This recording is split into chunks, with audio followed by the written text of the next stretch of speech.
Excellent. Computer fundamentals advanced concepts பார்த்துட்ருக்கோம். So இன்றைக்கி ரெண்டாவது டாபிக் என்ன அப்படின்னா ஆல் ஆர் டிவைசஸ். ஸோ நீங்கள் எங்களுடைய ப்ளேலிஸ்ட் எடுத்திங்கன்னா ஒவ்வொரு கோர்ஸும் 1ஆம் நம்பர்லேருந்து வரிசையாக வந்துகிட்ருக்கும்.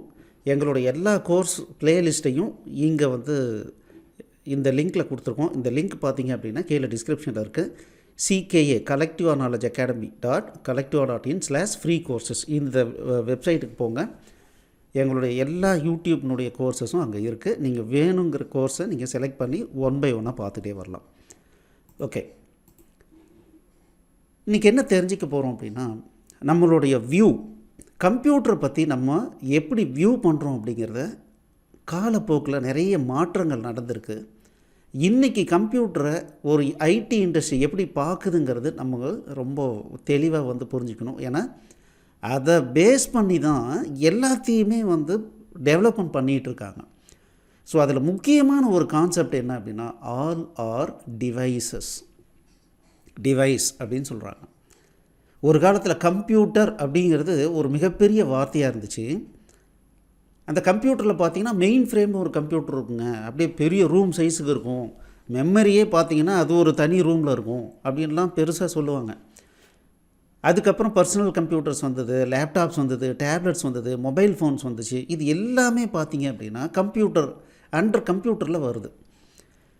இன்னும் சொல்லப்போனால் இப்போ நம்ம யூஸ் பண்ணுற மொபைல் ஃபோனுடைய ஸ்பீடு பார்த்திங்கன்னா அந்த காலத்தில் யூஸ் பண்ண மெயின் ஃப்ரேமை விட ஃபாஸ்ட்டாக இருக்கும். அன்றைக்கி மெமரி பெருசாக இருந்தது, அந்த கம்ப்யூட்டருடைய சைஸ் பெருசாக இருந்தது, இருந்தாலும் அதனுடைய பர்ஃபார்மன்ஸ் கம்மியாக இருந்தது. காலப்போக்கில் டெவலப்மெண்ட்டில் என்ன பண்ணியிருக்காங்க அப்படின்னா மெமரியை சின்னது பண்ணிக்கிட்டே வந்தாங்க. கம்மி இடத்துல அதிகமான மெமரியை ஸ்டோர் பண்ணுற மாதிரியான டெக்னாலஜியை கண்டுபிடிச்சிக்கிட்டே வராங்க. இப்போ நம்ம கூட பார்த்துருப்போம் USB பென்ட்ரைவ் அப்படின்னு சொல்லி பார்த்துருப்போம். அந்த பென்ட்ரைவ் பார்த்திங்கன்னா 16 GB 32 GB இவ்வளவு. ஏன் மொபைலில் நம்ம போடுறோம் 128 GB அப்படின்னு சொல்லி ஒரே ஒரு சின்ன சிப்பு தான், அதுக்குள்ளே ஒரு 128 GB நம்ம ஸ்டோர் பண்ணிக்கலாம். ஆனால் அந்த காலத்தில் பார்த்திங்கன்னா ஹார்ட் டிஸ்க்கு நாங்கள் படிக்கும்போது எப்படி இருந்ததுன்னா 40 MB ஹார்ட் டிஸ்க், அவ்வளோதான். 40 MBக்கு மேலே ஸ்டோர் பண்ண முடியாது. அதுக்கு மேலே ஸ்டோர் பண்ணணுன்னா நம்ம ஃப்ளாப்பி டிஸ்கில் பேக்கப் எடுத்துக்கிட்டு தேவையில்லாத ஃபைல்லாம் டெலீட் பண்ணிவிட்டு அதுக்கப்புறம் தான் ஸ்டோர் பண்ண முடியும். அதுவே பெருசாக இருக்கும். ஓகே, இப்போ டிவைஸ் அப்படிங்கிற ஒரு விஷயம் இருக்குது. டிவைஸ் அப்படின்றத நார்மலாக எப்படி நம்ம வியூ பண்ணுறோம் அப்படின்னா, இப்போ வெயிங் மிஷின் ஒன்று இருக்குது, அதை எடை போடுற மிஷின். நம்ம காய்கறி கடைக்கு போனோம்னாவே இப்போ பார்த்திங்கன்னா சும்மா அப்படி லைட்டை தட்டி விட்றாங்க, ஒரு ஃப்ளாஷ் லைட் எரியுது, எடை வச்சோன்னா அதில் இவ்வளோ வெயிட்டுன்னு காட்டுது. இதுவும் ஒரு டிவைஸ். வாஷிங் மிஷின் நம்ம யூஸ் பண்ணுறோம், ஸ்விட்சஸ், ரவுட்டர்ஸு, ஹியரிங் எய்ட்ஸ் பார்த்திங்கன்னா இருக்குது, இன்டர்நெட் ஆஃப் திங்ஸ்ன்னு சொல்லிட்டு எனக்கு இது எல்லாமே பார்த்திங்க அப்படின்னா அந்த டிவைஸ் கேட்டகரியில் வருது. பட் ஒட்டு மொத்தமாக இதை எல்லாத்தையும் இன்றைக்கி ஐடி இண்டஸ்ட்ரி என்னன்னு சொல்லுதுன்னா டிவைஸ்னு சொல்லுது. அது கம்ப்யூட்டராக இருந்தாலும் சரி, லேப்டாப்பாக இருந்தாலும் சரி, எதுவாக இருந்தாலும் ஒரே வார்த்தையில் சுருக்குறாங்க, எல்லாமே டிவைஸுங்க. ஒரு டிவைஸும் இன்னொரு டிவைஸும் பேசிக்கும், ஒரு டிவைஸும் இன்னொரு டிவைஸும் தன்னுடைய டேட்டாவை ஷேர் பண்ணிக்கும்.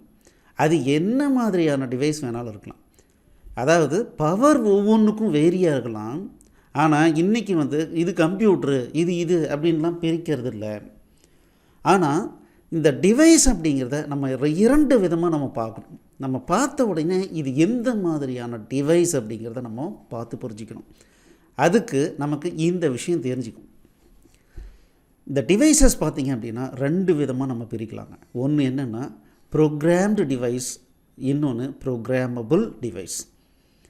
ப்ரோக்ராம்டு டிவைஸ் அப்படின்னா ஏற்கனவே இந்த வேலையைத்தான் நீ செய்யணும் அப்படின்னு ஃபிக்ஸ் பண்ணி வைக்கிறது ப்ரோக்ராம்டு டிவைஸ்.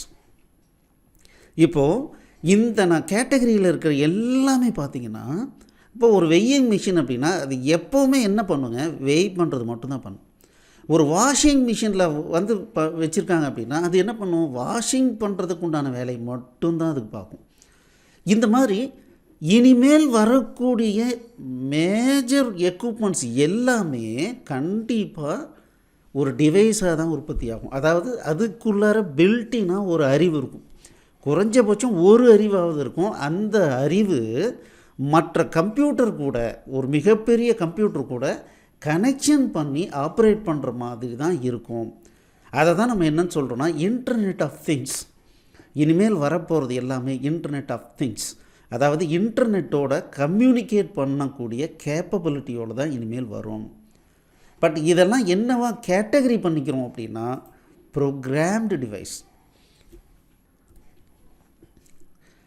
ஆனால் நம்ம போய் ஒரு வாஷிங் மிஷின் வாங்க போகிறோன்னு வச்சுங்களேன், அதை எக்ஸ்பிளைன் பண்ணவர் என்ன சொல்லுவார்னா, சார் நீங்கள் வந்து இதை ப்ரோக்ராம் பண்ணிக்கலாம் சார், நீங்கள் வந்து இதில் போய் இந்த செட்டிங்கை பண்ணிங்கன்னா 1/2 மணி நேரம் நீ வாஷிங் பண்ணு அப்படின்னு சொல்லிட்டு செட் பண்ணிங்கன்னா உடனே 1/2 மணி நேரம் வந்து அது வேலை செஞ்சுட்டு அதுவாக நின்றுடும் அப்படின்னு சொல்லுவாங்க. ப்ரோக்ராமிங் அப்படின்னாவே என்ன அர்த்தம்னா ப்ரோக்ராமபிள் டிவைஸில் நம்ம பண்ணுறது மட்டும்தான் ப்ரோக்ராமிங். ப்ரோக்ராம்டு அப்படின்னா நானாக புதுசாக எந்த புது ப்ரோக்ராமையும் அதில் போட முடியாது. ஒரு இன்ஸ்ட்ரக்ஷன் கொடுத்து நீ எனக்கு இந்த மாதிரி இயங்கணும் அப்படின்னு நான் மாற்றிக்க முடியாது. ஆனால் இந்த இடத்துல ஒரு விஷயம் புரிஞ்சுக்கணும், கான்ஃபிகரபிள் ப்ரோக்ராம்டு டிவைஸ், நான் கான்ஃபிகரபிள் ப்ரோக்ராமபிள் டிவைஸ். இப்போது வெயிங் மிஷின் எடுத்துக்கிட்டோம் அப்படின்னா அதில் கான்ஃபிகரேஷனே கிடையாது. எப்போவுமே ஒரு வேலை தான் பண்ணும். எடையை தூக்கி வைக்கிறேன், அது எடை போடும், அவ்வளவுதான். அப்போது இது என்ன அப்படின்னா நான் configurable programmable device, programmed device. அதில் ஏற்கனவே ஒரு ப்ரோக்ராம் வச்சுருக்கோம், ஒரு சாஃப்ட்வேர் வச்சுருக்கோம், அது சிந்திக்க தெரியுது, அது ஒரே விஷயத்தை தான் சிந்திக்கும்.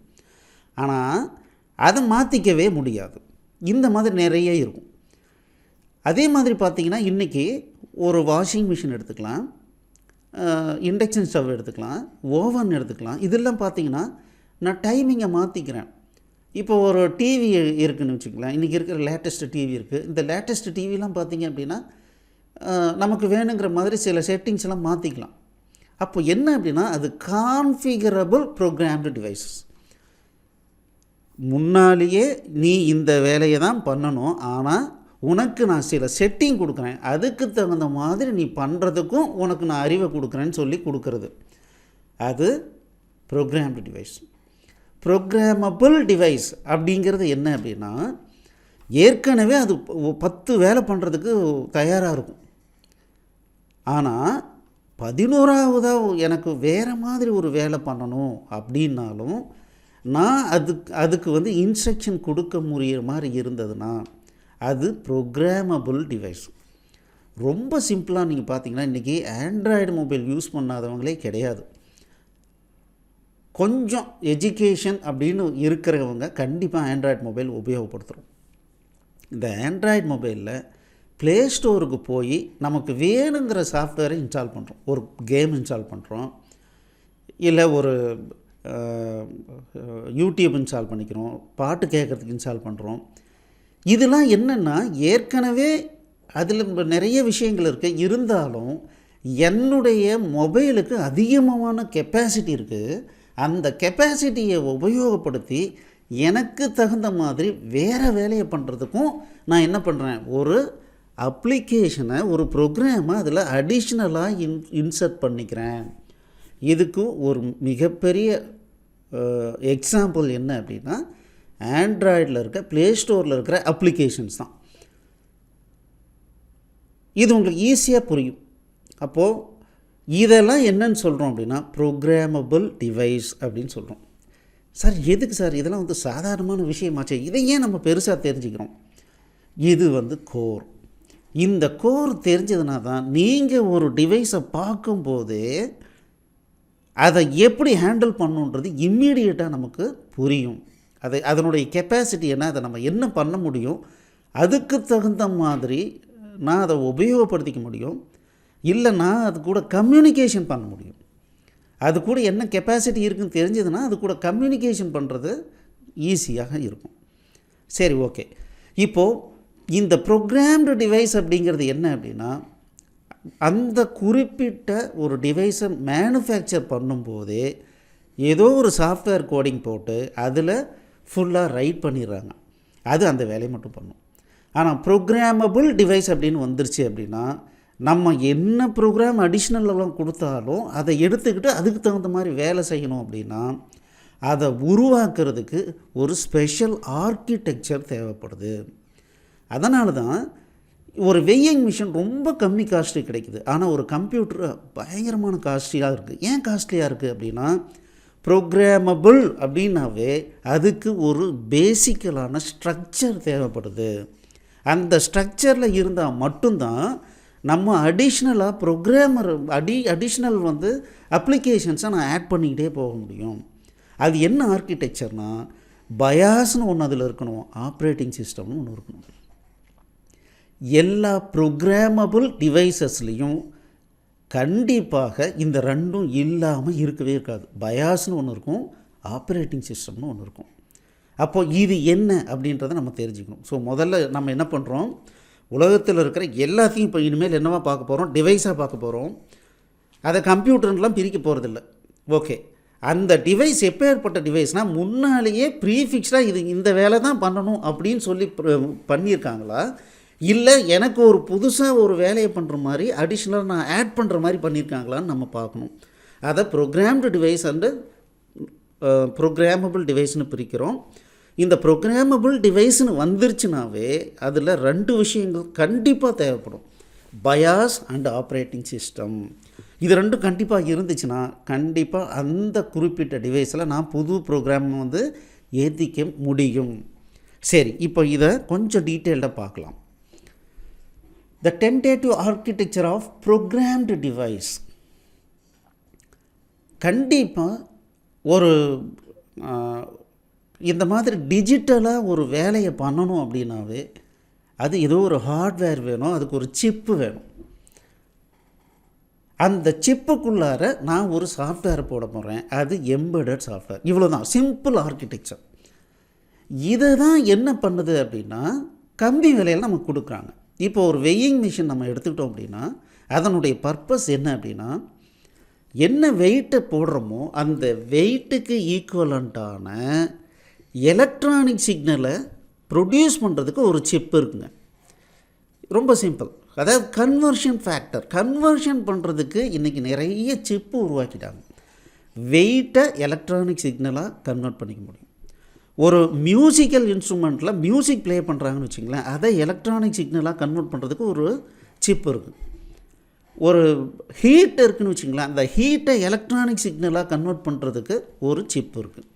இந்த மாதிரி ஸ்பெசிஃபிக்காக எனக்கு என்ன பர்பஸ்க்காக ஒரு டிவைஸை உருவாக்குறனோ அப்போது அந்த டிவைஸுக்கு தகுந்த மாதிரி ஒரு சிப் இருக்குது. அந்த சிப்பில் எனக்கு சாஃப்ட்வேரை லோட் பண்ணிக்கிறதுக்கும் ப்ரோக்ராம் தட் இஸ் ப்ரொவிஷன் இருக்குது. அதாவது ரீட் ஒன்லி மெமரின்னு சொல்லுவாங்க, ராம் அப்படின்னு சொல்லுவாங்க. அதில் நான் என்ன பண்ணுறேன்னா எனக்கு வேணுங்கிற சாஃப்ட்வேர் அதில் போட்டுட்டேன் அப்படின்னா அதுக்கு பேர் எம்பெடட் சாஃப்ட்வேர்னு சொல்கிறோம். போட்டுட்டோன்னா அந்த இப்போ வெய்யிங் மிஷினில் வெயிட்டை வச்சோன்னே அந்த சிப்பு என்ன பண்ணும், வெயிட்டை எலக்ட்ரானிக் சிக்னலாக கன்வெர்ட் பண்ணி கொடுக்கும். அந்த சிக்னல் என்னுடைய சாஃப்ட்வேருக்கு வரும்.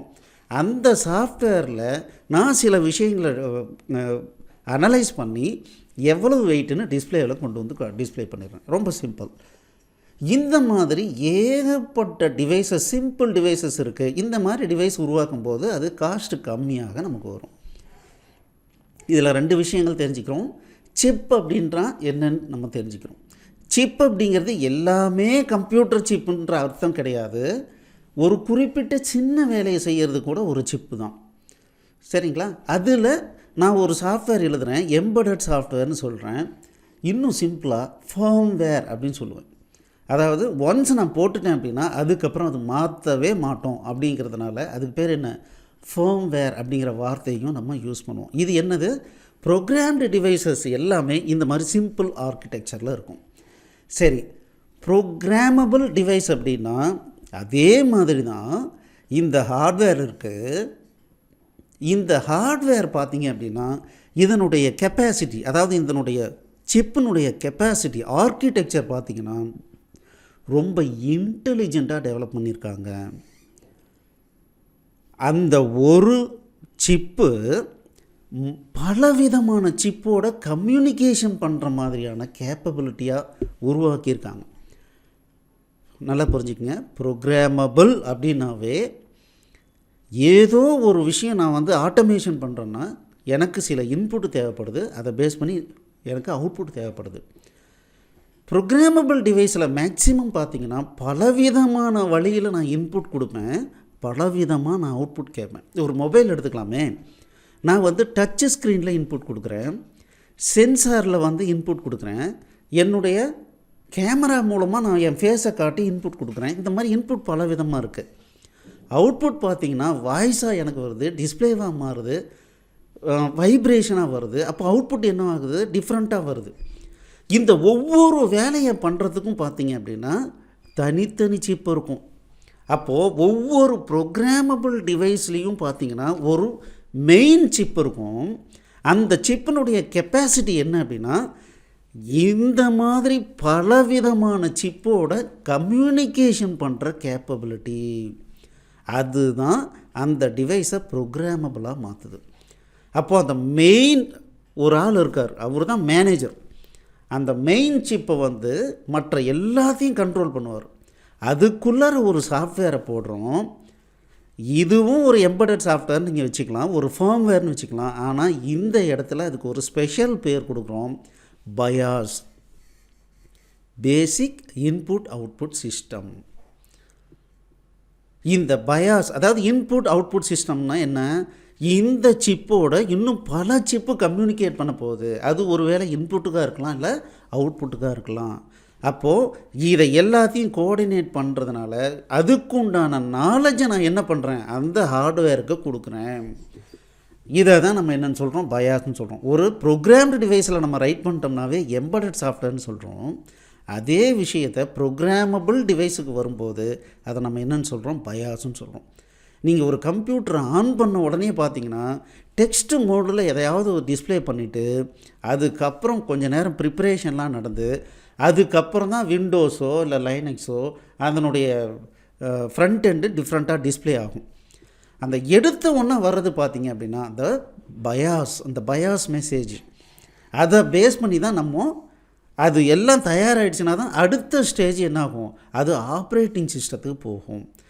இது ஒன்ஸ் இந்த ஆப்ரேட்டிங் சிஸ்டம் ரெடி ஆகுது, இப்போ விண்டோஸ் யூஸ் பண்ணுறோன்னு வச்சுங்களேன், நம்மளுடைய டெஸ்க்டாப் வியூ வந்துருச்சு அப்படின்னா அதுக்கப்புறம் நான் என்ன பண்ணுறேன், எனக்கு இப்போ என்ன தேவை, ஒரு நோட் பேட் தேவையா, எக்ஸல் தேவையா, கேல்குலேட்டர் தேவையா, இல்லை வீடியோ பிளேயர் தேவையா, எது வேணுமோ நான் உடனே ரன் பண்ணுறேன்னா அந்த ஒவ்வொன்றையும் அப்ளிகேஷன்னு சொல்கிறோம். அப்போ ஒரு ஆப்ரேட்டிங் சிஸ்டம்னு ஒன்று இருந்தால் மட்டுமே நான் என்னுடைய டிவைஸை ப்ரோக்ராமபிள் டிவைஸ் அப்படின்னு சொல்லி நான் சொல்ல முடியும்.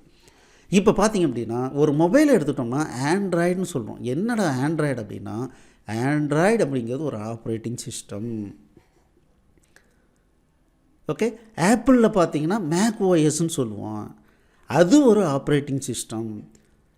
இன்னும் நல்ல சின்ன சின்ன டிவைஸ் இப்போ இன்றைக்கி வர லேட்டஸ்ட்டு பார்த்திங்க அப்படின்னா டிவியெல்லாம் எப்படி இருக்குது அப்படின்னா அதுவும் ப்ரோக்ராமபிளாக இருக்குது. அதில் என்ன ஆப்ரேட்டிங் சிஸ்டம் இப்போ மேஜராக யூஸ் பண்ணுறாங்கன்னா லைனக்ஸ் ஆப்ரேட்டிங் சிஸ்டம் யூஸ் பண்ணுறாங்க. அப்போது ஆப்ரேட்டிங் சிஸ்டம் அப்படிங்கிறது ஒரு ப்ரோக்ராமபிள் டிவைஸில் கம்பல்சரியாக இருக்கும். சார் இதெல்லாம் தெரிஞ்சிக்கிறதுனால நான் என்ன சார் அச்சீவ் பண்ண போகிறேன், ரொம்ப சிம்பிளுங்க. உங்கள் கம்ப்யூட்டர் ஸ்டார்ட் ஆகும்போது வெரி ஃபஸ்ட்டு என்ன நடக்கும் அப்படின்னா பயாஸினுடைய ஆப்ரேஷன் நமக்கு டிஸ்பிளே வரும். பேசிக் இன்புட் அவுட்புட் சிஸ்டம் என்ன பண்ணும், இந்த சாஃப்ட்வேர் முதல்ல ரன் ஆகும். இது என்ன பண்ணுன்னா இது கூட என்னென்ன டிவைஸ்லாம் வெவ்வேறு சிப்லாம் இருக்கோ அதெல்லாம் கரெக்டாக இருக்குதா, ஒர்க் ஆகுதா, அது கூட இது பேச முடியுதா அப்படிங்கிறதெல்லாம் முதல்ல பார்த்து இன்புட்டை எடுத்து அனலைஸ் பண்ணி ரெடி பண்ணி வச்சுக்கும். அது ரெடி பண்ணின வாட்டி தான் பார்த்திங்க அப்படின்னா என்னாகும், இதில் இருந்து கண்ட்ரோல் ஆப்ரேட்டிங் சிஸ்டத்துக்கு போகும். ஒன்ஸ் ஆப்ரேட்டிங் சிஸ்டம் லோட் ஆகிடுச்சு அப்படின்னா அதுக்கப்புறம் நம்ம அப்ளிகேஷனை ரன் பண்ணுறோம். இப்போ ஒரு சின்ன கேள்வி வருதுங்க, என்னுடைய சிஸ்டத்தை ஸ்டார்ட் பண்ணோன்னே பீப் பீப் பீப் பீப் அப்படின்னு சவுண்ட் வந்து நின்று போச்சுன்னு வச்சுங்களேன். அப்படின்னா என்ன அர்த்தம் அப்படின்னா இந்த பயாஸ் இருக்கு இல்லைங்களா, பேசிக் இன்புட் அவுட்புட் சிஸ்டம், இதுக்குள்ளார ஒரு அறிவு கொடுத்துருக்கான். என்ன அறிவு கொடுத்துருக்கான் அப்படின்னா மினிமம் இதெல்லாம் இருந்தால் தான் நீ ஸ்டார்ட் பண்ணணும், இல்லைன்னா ஸ்டார்ட் பண்ணாது. ஒரு எக்ஸாம்பிள் பார்த்திங்கன்னா கம்ப்யூட்டரில் நான் ஒரு ஆப்ரேஷன் பண்ணணுன்னா, இந்த ஆப்ரேட்டிங் சிஸ்டம் லோட் பண்ணணுன்னா மினிமம் என்னுடைய மெமரி அப்படிங்கிற ஒரு சிப்பு வந்து கரெக்டாக இருக்கணும். அந்த மெமரி வந்து உள்ள இன்டர்னலாக வந்து 4GB 8GB 16GB 32GB நம்ம வந்து மெமரியை நம்ம வந்து போடுறோம். அந்த மெமரி என்ன அப்படின்னா அது ஒரு தனி சிப்பு ஒரு கார்டில் இருக்கும், அதை இன்சர்ட் பண்ணியிருப்பாங்க. அந்த மெமரியிலேயே ப்ராப்ளம்னு வச்சுக்கோங்களேன். எப்படி ஆப்ரேட்டிங் சிஸ்டம் ஒர்க் ஆகும், எப்படி மற்ற அப்ளிகேஷன் ஒர்க் ஆகும்? அப்போ அந்த மாதிரி டைமில் என்ன ஆகும்னா 2 பீப் சவுண்டு வரும். பீப் பீப் பீப் பீப்னு வரும்.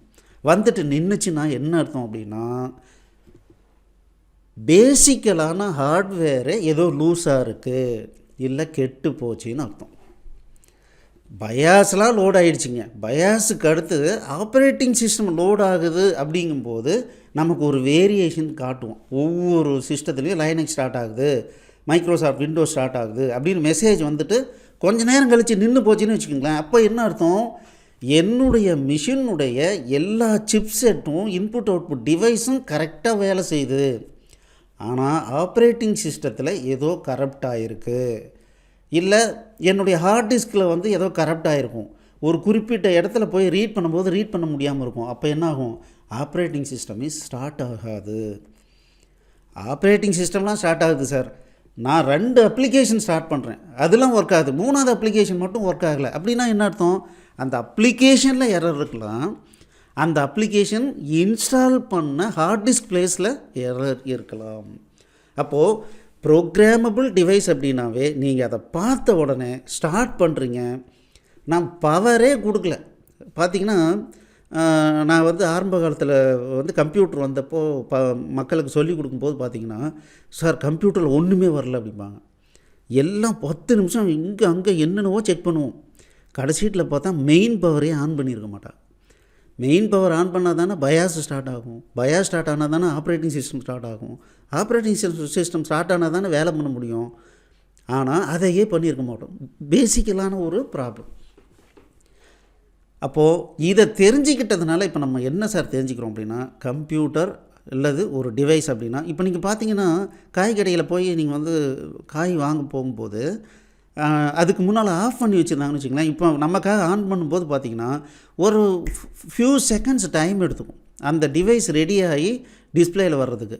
என்ன அப்படின்னா பயாஸ் அளவுக்கு மல்டிபிள் சிப்பு வந்து எல்லாத்தையும் செக் பண்ணி கரெக்டாக இருக்குதான்னு கேலிப்ரேட் பண்ணுறதுக்கு பதிலாக ஒரு குறிப்பிட்ட அந்த சிப்பு மட்டும் கரெக்டாக இருக்குதா அப்படின்றத செக் பண்ணி கேலிப்ரேட் பண்ணி ரெடி ஸ்டேட்டுக்கு வர்றதுக்கு ஃபியூ செகண்ட்ஸ் ஆகும். அதே மாதிரி கம்ப்யூட்டர்னு எடுத்துக்கிட்டோம் அப்படின்னா, ப்ரோக்ராமபிள் டிவைஸ்னு எடுத்துக்கிட்டோம் அப்படின்னா, இப்போ நம்ம ஆண்ட்ராய்டே ஸ்டார்ட் பண்ணும்போது பார்த்திங்கன்னா ஸ்டார்ட் பண்ணி முடித்த உடனே ஸ்டார்டிங்னு வரும், அதுக்கப்புறம் தான் ஆண்ட்ராய்டு வரும், அதுக்கப்புறம் தான் ஸ்டார்ட் ஆகும். ஸோ அப்போ என்ன ஆகுது, இனிஷியலாக அந்த பயாஸ் ஸ்டார்ட் ஆகி வர்றதுக்கு கொஞ்சம் டைம் ஆகும். ஏன், அதுக்குள்ளார அவ்வளோ இன்புட் அவுட்புட் டிவைஸ் கண்ட்ரோல்ஸ் எல்லாம் கரெக்டாக வெரிஃபை பண்ணிவிட்டு வர்றதுக்கு கொஞ்சம் டைம் ஆகும். அங்கேயே ஏதாவது வேலை செய்யலைன்னா அப்போ என்ன அர்த்தம், பேசிக்கலாக சிஸ்டம் டிவைஸ்லேயே ப்ராப்ளம்னு அர்த்தம். அதை தாண்டி வந்துருச்சுன்னா ஆப்ரேட்டிங் சிஸ்டத்தில் தான் ப்ராப்ளம். ரொம்ப ஆப்ரேட்டிங் சிஸ்டம் ஆப்ரேட் பண்ணும்போது ஸ்லோவாக இருக்குது சார், அப்போ என்ன அர்த்தம், ஒன்று ஹார்ட் டிஸ்க்கு ஃபுல்லாக இருக்கலாம், ஹார்ட் டிஸ்க்கு ஸ்லோவாக இருக்கலாம், மெமரி கம்மியாக இருக்கலாம், இந்த மாதிரி ப்ராப்ளமாக இருக்கலாம். இதை நம்ம ஈஸியாக புரிஞ்சிக்க முடியும். சரிங்களா? இப்போது இந்த பயாஸ்னு ஒன்று இருக்குது. பயாஸ் ஆக்சுவலாக என்ன பண்ணுது, identifying connected input output devices. இங்கே டிவைஸ் அப்படின்னு சொன்னோம்னாவே சிப்பு தாங்க. இந்த ஃபிசிக்கல் இப்போ வந்து ஒரு பிரிண்டர், இப்போ டாட் மேட்ரிக்ஸ் பிரிண்டர்னு இருக்குது, அதில் வந்து மூவிங் ஹெட்டு ஒன்று இருக்கும், கரன்னு சத்தம் போட்டு பிரிண்ட் அவுட் அடிச்சுக்கிட்டு இருக்கும். அதெல்லாம் எனக்கு கவலை கிடையாது. அதை ஏதோ ஒரு இடத்துல போர்ட்டுன்னு சொல்லிட்டு ஒரு இடத்துல வந்து சொருவான், ஒரு யூஎஸ்பி போர்ட்லேயோ இல்லை பிரிண்டர் போர்ட்லேயோ சொருவான். அந்த கம்ப்யூட்டரோட கனெக்ட் பண்ணுறதுக்கிற போர்ட் இருக்குல்ல, அந்த போர்ட்டுக்கு பின்னால் பார்த்திங்கன்னா ஒரு சிப்பு இருக்கும். அந்த சிப்பு கரெக்டாக இருக்குதான்னு செக் பண்ணுறது தான் பயாஸுடைய வேலை. அப்போ பயாஸ் அப்படிங்கிறது என்ன பண்ணால் ஃபிசிக்கல் டிவைஸு வேலை செய்யுதான்னு செக் பண்ணுறது பயாஸினுடைய வேலை கிடையாது. ஒவ்வொரு கம்யூனிகேஷனுக்கும் அதுக்கு கரஸ்பாண்டிங்கான ஒரு சிப்பு இருக்கும். அந்த சிப்பு கூட கம்யூனிகேட் ஆகுதா, அது மினிமம் கம்யூனிகேஷன் பண்ணும்போதே அது என்ன மாதிரியான டிவைஸ் அதில் கனெக்ட் ஆகிருக்கு. இப்போ 4GB பென்ட்ரைவ் இருக்கா, 8GB பென்ட்ரைவ் இருக்கா, இல்லை 1TB ஹார்ட் டிஸ்க் இருக்கா, 500GB ஹார்ட் டிஸ்க் இருக்கா, இந்த பேசிக் இன்ஃபர்மேஷன்லாம் அது கலெக்ட் பண்ண முடிஞ்சதுனாவே அந்த டிவைஸ் கரெக்டாக ஒர்க் ஆகுதுன்னு பயாஸ் அஷ்யூம் பண்ணிக்கும். அப்போது பயாஸினுடைய மெயின் வேலை என்னென்னா, கம்ப்யூட்டரை ஆன் பண்ண உடனே ஃபஸ்ட்டு எடுத்தோன்னே இந்த சாஃப்ட்வேர் ரன் ஆகும். இந்த சாஃப்ட்வேர் ரன் ஆகும்போது அது கூட கனெக்ட் பண்ணியிருக்கிற கீபோர்டுக்கு உண்டான சிப்பு, மவுஸுக்கு உண்டான சிப்பு, ஹார்ட் டிஸ்க்கு உண்டான சிப்பு, டிஸ்பிளே கார்டுக்கு உண்டான சிப்பு, மெமரிக்கு உண்டான சிப்பு, நெட்வொர்க் கார்டுக்கு உண்டான சிப்பு, வைஃபை கார்டுக்கு உண்டான சிப்புன்னு சொல்லிட்டு ஓகே, இதையெல்லாம் செக் பண்ணிவிட்டு அடுத்தது என்ன பண்ணுவோம் அப்படின்னா, ப்ரைமரி ஹார்ட் டிஸ்க்குன்னு ஒன்று இந்த பயாஸில் நம்ம கான்ஃபிகர் பண்ணிக்க முடியும். டிஃபால்ட்டாகவே ஒரு இது வந்து கான்ஃபிகர் பண்ணியிருப்போம். அதாவது என்னுடைய ஆப்ரேட்டிங் சிஸ்டம் அப்படிங்கிற ஒரு சிஸ்டத்தை நான் என்ன பண்ணுறேன் அப்படின்னா, அந்த ஹார்ட் டிஸ்கில் தான் இன்ஸ்டால் பண்ணி வைக்கிறேன். அந்த ஹார்ட் டிஸ்கில் ஒரு குறிப்பிட்ட பார்ட் இருக்கும், ஒரு குறிப்பிட்ட செக்டார்னு சொல்லுவோம். அது என்னன்னு சொல்லுவோம்னா பூட் செக்டார்னு சொல்லுவோம். அந்த குறிப்பிட்ட பூட் செக்டாரில் நான் கரெக்டாக இன்ஸ்டால் பண்ணல அப்படின்னா, அந்த ஹார்ட் டிஸ்கில் ஆப்ரேட்டிங் சிஸ்டம் நான் வேறு எங்கேயோ காப்பி பண்ணி வச்சுருந்தாலும் அது வேலை செய்யாது. அதனால தான் பார்த்திங்கன்னா நார்மலாக என்ன ஆகும் அப்படின்னா, நான் ஆப்ரேட்டிங் சிஸ்டம் இன்ஸ்டால் பண்ணும்போது நான் அந்த ஹார்ட் டிஸ்கை வந்து ஃபார்மட் அடிச்சுட்டு ஃபுல்லாக இன்ஸ்டால் பண்ணட்டுமான்னு கேட்பாங்க. ஏன் அப்படின்னா, அந்த பூட் செக்டாரில் குறிப்பிட்ட இடத்துல ஒரு சாஃப்ட்வேர் இருக்கணும். அந்த சாஃப்ட்வேருக்கு பேர் என்ன அப்படின்னா பூட் ஸ்ட்ராப் லோடர் அப்படின்னு பேரும். இந்த பூட் ஸ்ட்ராப் லோடர் அப்படிங்கிற சாஃப்ட்வேர் வந்து அந்த ஹார்ட் டிஸ்கில் இருந்துச்சு அப்படின்னா என்ன பண்ணுன்னா, பயாஸ் வந்து நேராக அது கூட கனெக்ட் பண்ணிவிட்டு அந்த சாஃப்ட்வேர் ஸ்டார்ட் ஆகிடும்.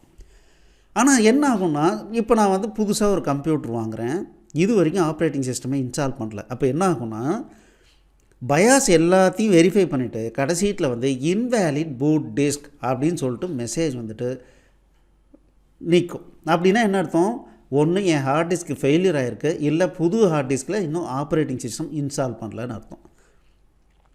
சில நேரங்களில் ஒரு பெரிய சிஸ்டத்தோட கனெக்ட் பண்ணி ஒரு கம்ப்யூட்டர் ஒரு டிவைஸ் வச்சுருப்பாங்க. அந்த டிவைஸுக்குன்னு தனியாக பெருசாக மெமரி இருக்காது. ஆனால் எப்படி என்ன ஆகும் அப்படின்னா, அந்த பெரிய கம்ப்யூட்டரோட கனெக்ட் பண்ணி அதன் மூலமாக ஸ்டார்ட் ஆகி ரன் ஆகக்கூடிய கேப்பபிலிட்டி அந்த டிவைஸுக்கு இருக்கும். அந்த மாதிரியான டைமில் லேண்ட் பூட் அப்படின்னு இருக்கும். அந்த லேண்ட் பூட் பார்த்து நம்ம கரெக்டாக கான்ஃபிகர் பண்ணி வச்சுருந்தோம்னா, அது ரெடியாக இருந்ததுன்னா அங்கே இருந்தும் என்ன பண்ணோம், பூட் ஸ்ட்ராப்பை லோட் பண்ணோம். இது ரெண்டுலேயுமே இல்லை அப்படின்னா தான் நமக்கு என்ன ஆகும்னா, மெசேஜே சொல்லும் ஆப்ரேட்டிங் சிஸ்டம் ஸ்டார்ட் பண்ண முடியல, ஓஎஸ் இல்லை அப்படின்னு நமக்கு மெசேஜ் வரும். ஒருவேளை கரெக்டாக பூட் ஸ்ட்ராப் லோடர் கான்ஃபிகர் ஆகிருந்ததுன்னா, நார்மலாக எல்லா கம்ப்யூட்டர்லேயும் கான்ஃபிகர் ஆகிருக்கும். அது கான்ஃபிகர் ஆகிருந்ததுன்னா அதுக்கு அடுத்தது என்ன ஆகும், லோடிங் ஆப்ரேட்டிங் சிஸ்டம்னு வந்துட்டு அதுக்கப்புறம் ஆப்ரேட்டிங் சிஸ்டம், நான் லைனக்ஸ்னால் லைனக்ஸு, விண்டோஸ்னால் விண்டோஸ், அதுக்குண்டான இது என்ன ஆகும்னா லோடாக ஆரம்பிச்சிடும். இது பயாஸனுடைய வேலை. அடுத்தது ஆப்ரேட்டிங் சிஸ்டத்துக்கு என்ன சார் வேலை அப்படின்னு பார்த்தோம்னா, it starts and manages resources for software application. Operating system load ஆகும்போது இந்த பயாஸ்கிட்டேருந்து என்னென்ன டிவைஸ் இருக்குது, எவ்வளோ கெப்பாசிட்டி இருக்குது, இது எல்லாத்தையும் எடுத்து ஒரு இடத்துல ஸ்டோர் பண்ணிக்கும். அதுக்கப்புறம் நான் என்ன சாஃப்ட்வேர் அப்ளிகேஷன் நான் ரன் பண்ணுறேன்னா, ஒரு கேம் ரன் பண்ணுறேன்னா, இல்லை ஒரு நோட் பேட் ரன் பண்ணுறேன்னா, கேல்குலேட்டர் ரன் பண்ணுறேன்னா, அதுக்கு தகுந்த மாதிரி ரிசோர்ஸ் மெமரி எவ்வளவு தேவைப்படுது, எந்தெந்த டிவைஸ் தேவைப்படுது, அதையெல்லாம் அலோகேட் பண்ணி கொடுத்து அந்த சாஃப்ட்வேரை சக்ஸஸ்ஃபுல்லாக ரன் பண்ண வைக்கிறதுக்கு உண்டான மீடியேட்டர் தான் யாருன்னா ஆப்ரேட்டிங் சிஸ்டம். அதனால தான் ஆண்ட்ராய்டு அப்படிங்கிறது ஒரு ஆப்ரேட்டிங் சிஸ்டம். அதுலேயே பில்ட்டினாக நிறைய ஃபீச்சர்ஸ் கொடுத்துருக்கான். அதுவும் இல்லாமல் நமக்கு தேவையான எல்லாத்தையும் என்ன பண்ணுறோம், ப்ளே ஸ்டோரில் போய் அடிஷ்னலாக நிறைய சாஃப்ட்வேரை நம்ம லோட் பண்ணி ரன் பண்ணுறோம். அப்போ அதை லோட் பண்ணி ரன் பண்ணும்போது அதை முழுக்க கண்ட்ரோல் பண்ணுறது. இப்போ பவர் குறைய ஜிபிஎஸ்ஸை ஆட்டோமேட்டிக்காக ஆஃப் பண்ணிடுவான். ஏன், அதனுடைய டோட்டல் கண்ட்ரோல் யார்கிட்ட இருக்குது, ஆப்ரேட்டிங் சிஸ்டத்துக்கிட்ட இருக்குது. ஸோ இப்போ ரிசோர்ஸ் மேனேஜ்மெண்ட் பண்ணுறது இந்த ஆப்ரேட்டிங் சிஸ்டம். அடுத்தது இந்த பேசிக் இன்புட் அவுட்புட் டிவைசஸ் கூட கம்யூனிகேட் பண்ணி இன்புட்டை வாங்கி அந்த சாஃப்ட்வேருக்கு கொடுக்கறது யாருன்னா ஆப்ரேட்டிங் சிஸ்டம். இதே பார்த்திங்கன்னா இந்த operating system multi user multitasking ஆப்ரேஷன்ஸ்னு சொல்லுவோம். அதாவது ஒரு கம்ப்யூட்டர் இருக்குது, ஒரே கம்ப்யூட்டரில் வீட்டில் இருக்கிற 4 பேர் 4 யூசர் நேம் பாஸ்வேர்டு யூஸ் பண்ணி யூஸ் பண்ணலாம். அதுக்கு பேர் மல்டி யூசர் ஆப்ரேட்டிங் சிஸ்டம். ஒரே நேரத்தில் நான் என்ன பண்ணுறேன், பெயிண்ட் அப்ளிகேஷனாக ஓப்பன் பண்ணிக்கிறேன், நோட்பேட் அப்ளிகேஷன் ஓப்பன் பண்ணுறேன், கேல்குலேட்டர் அப்ளிகேஷன் ஓப்பன் பண்ணுறேன், இது 3யும் சைட் பை சைடாக ஆப்ரேட் பண்ணுறேன். இதுக்கு பேர் மல்டி டாஸ்கிங் அப்ளிகேஷன் சொல்கிறோம். அப்போது இந்த மாதிரியான ஆப்ரேஷன்லாம் வரும்போது ஒன்றுக்கும் இன்னொன்றுக்கும் கான்ஃப்ளிக்ட் வராமல் ஒரு யூசர்னுடைய டேட்டாவுக்கும் இன்னொருடைய யூசர்னுடைய டேட்டாவுக்கும் கான்ஃப்ளிக்ட் வராமல் அந்த கம்ப்யூட்டரில் ஆப்ரேட் பண்ணுறதுக்கு உண்டான ஃபெசிலிட்டியை பண்ணி கொடுக்குறது யார் அப்படின்னா இந்த ஆப்ரேட்டிங் சிஸ்டம் தான். இது இல்லாமல் ஒரு மிஷின்லேருந்து இன்னொரு மிஷின் கூட பேசிக்கிறதுக்கு பேர் நெட்வொர்க்கிங் சொல்கிறோம். அப்போ இந்த நெட்வொர்க்கிங் பண்ணி கொடுக்குறதும் யார் அப்படின்னா இந்த ஆப்ரேட்டிங் சிஸ்டம் தான். ஸோ இந்த மாதிரி பயாஸ் அப்படிங்கிறதும் ஆப்ரேட்டிங் சிஸ்டமும் ரொம்ப கரெக்டாக வேலை பண்ணினா மட்டும்தான் அது ஒரு ப்ரோக்ராமபிள் டிவைஸாக செயல்படும். அப்போ இது செயல்படலை அப்படின்னா இப்போ நான் சொல்லி கொடுத்துருக்கிற இன்ஃபர்மேஷனை பேஸ் பண்ணி உங்களால் கண்டிப்பாக எங்கே எக்ஸாக்டாக பிரச்சனை அப்படின்னு கண்டுபிடிக்கிறது ரொம்ப ரொம்ப சுலபம். அதே மாதிரி பார்க்குற ஒரு விஷயம் அது ப்ரீ ப்ரோக்ராம்டு டிவைஸாக இல்லை ப்ரோக்ராமபிள் டிவைஸான்றதை முதல்ல நீங்கள் ஐடென்டிஃபை பண்ணிட்டீங்கன்னாவே இன்றைக்கி கிளாஸினுடைய பர்பஸ் சால்வ் ஆச்சு. அதே மாதிரி ஏதாவது பிரச்சனைனா ஹார்ட்வேர் லெவல்லையே ப்ராப்ளமா இல்லை ஆப்ரேட்டிங் சிஸ்டம் லெவலில் ப்ராப்ளமா அப்படின்னு தெரிஞ்சிக்கிறது ரொம்ப ரொம்ப இம்பார்ட்டண்ட். அதுவும் இதன் மூலமாக உங்களுக்கு தெரிஞ்சிருக்கும் அப்படின்னு நான் நினைக்கிறேன். இப்போது ஒரு கம்ப்யூட்டர் ஆன் பண்ணியாச்சு, சக்ஸஸ்ஃபுல்லாக ஸ்டார்ட் ஆகிடுச்சு. அடுத்த ஸ்டெப் என்ன அப்படிங்கிறத அடுத்த கிளாஸில் பார்க்கலாம். ஸோ நம்ம ஏற்கனவே சொன்ன மாதிரி இது ஒரு கோர்ஸ் தான். இப்போ கம்ப்யூட்டர் ஃபண்டமெண்டல்ஸ் அட்வான்ஸ்டு அப்படிங்கிறது ஒரு கோர்ஸ் தான். இந்த மாதிரி நிறைய கோர்ஸ் போட்டிருக்கோம். C++, ஜாவா, C# இந்த மாதிரி நிறைய போட்டிருக்கோம். ஒவ்வொன்றும் ஒரு தனி யூடியூப் பிளேலிஸ்ட்டாக இருக்குது. இது எல்லாத்தையும் லிங்க் பார்த்திங்கன்னா எங்களுடைய வெப்சைட்டில் கொடுத்துருக்கோம். CKA Collective Knowledge Academy.collective.in/free courses. இந்த லிங்க் பார்த்தீங்கன்னா கீழே டிஸ்கிரிப்ஷனில் கொடுத்துருக்கோம். அங்கே போயிட்டு உங்களுக்கு வேணுங்கிற கோர்ஸை ஸ்டார்ட் பண்ணி ஒவ்வொரு வீடியோவை பாருங்கள், உங்களுக்கு நல்லா புரியும். இப்போதைக்கு இந்த வீடியோவை சப்ஸ்கிரைப் பண்ணி வச்சுக்கோங்க. எங்களுடைய சேனலுக்கு சப்ஸ்கிரைப் பண்ணுங்கள். உங்களுக்கு இந்த வீடியோ பிடிச்சதுன்னா லைக் பண்ணி வச்சுக்கோங்க. எப்போனாலும் நீங்கள் எடுத்து இன்னொரு முறை கேட்க யூஸ்ஃபுல்லாக இருக்கும். All the best. தேங்க்யூ.